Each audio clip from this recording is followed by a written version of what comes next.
यवतमाळ शहरातील कळंब चौकातील shine hall लगतचा रस्ता अत्यंत दुर्दैवी झालेला आहे.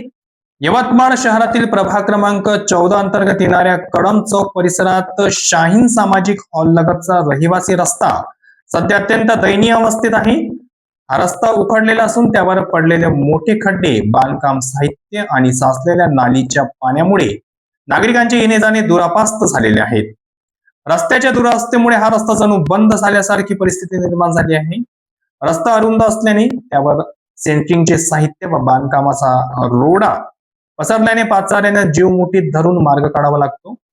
त्यातच नालीचे साचलेले दुर्गंधीयुक्त पाणी आणि चिखलामुळे आरोग्याचा प्रश्नही गंभीर झालेला आहे. शाळकरी विद्यार्थी, वृद्ध नागरिक आणि रुग्णांना याचा सर्वाधिक त्रास सहन करावा लागत असून अनेकदा घसरून पडल्याचे प्रकारही येथे घडत आहेत. स्थानिकांच्या मते गेल्या अनेक वर्षांपासून या रस्त्याचे डांबरीकरण किंवा काँक्रिटीकरण करण्यात आलेले नाही.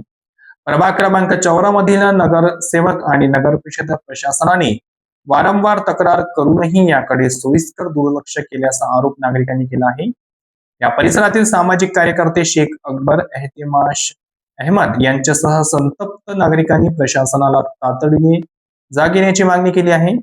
नगर परिषदेने त्वरित नालीची स्वच्छता करावी, रस्त्यावरील बांधकाम साहित्य हटवून परिसरात साचलेल्या पाण्याची विल्हेवाट लावावी आणि नागरिकांना दिलासा देण्यासाठी लवकरात लवकर दर्जेदार नवीन रस्ता तयार करावा, अशी मागणी जोर धरत आहे.